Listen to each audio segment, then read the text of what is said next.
कौन कहाँ पैदा होता है इसका किसी के हाथ में नहीं है, क्योंकि मैं उस परिवार में पैदा हो गया इसलिए मैं यादव हो गया। आप किसी और परिवार में पैदा हो गए तो आप वो हो गए। लेकिन एक अच्छी बात यह है कि इधर लोग जागरूक हो गए हैं और जागरूक होकर के पूरे देश में ये बहस छिड़ी हुई है। हर जाति ये चाहती है कि उसकी गिनती हो।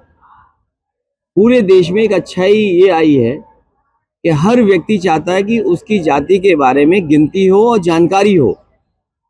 और ये बात यहाँ तक पहुँच गई कि राष्ट्रीय पार्टियां भी आजकल रीजनल पार्टीज का जो नैरेटिव है उसको फॉलो कर रहे हैं। मुझे याद है लोकसभा में जिस समय नेताजी थे, शरद यादव जी थे, आदरणीय लालू प्रसाद यादव जी थे और दक्षिण भारत के बड़ी संख्या में नेता, रीजनल पार्टी के बड़ी संख्या में लीडर्स ये मांग कर रहे थे कि जाति जनगणना हो, जातियों को गिना जाए और गिन करके उनको अधिकार और सम्मान मिलना चाहिए। ये लड़ाई लड़ी गई थी, उस समय सरकार दूसरी थी और वो लड़ाई आज भी चल रही है।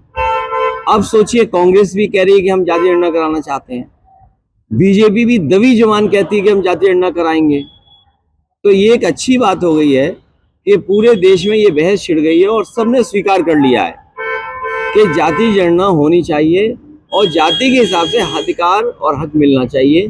जो बाबा साहब भीमराव अम्बेडकर जी का संविधान है, जिसमें सामाजिक आर्थिक रूप से जो गैर बराबरी है उसको दूर कैसे किया जाए, उस दिशा में जो आरक्षण है उस पर काम हो। और उसमें कई दल तो ये भी मांग रहे हैं कि दक्षिण भारत में जिस तरह सीमा टूट गई है आरक्षण की, वो सीमा तोड़ी जाए यहाँ पर। क्योंकि हमारे जो साथ हैं यादव महासभा में तो हैं ही हैं, लेकिन ये हमारे पारिवारिक इनसे रिश्ते भी हैं। और हैं एक विधायक भी है यादव जी, राम कुमार जी, ये क्या बोलते हैं, राम कुमार यादव, बीपीएल विधायक बोलते हैं। ये भी कांग्रेस के, ये भी कांग्रेस के।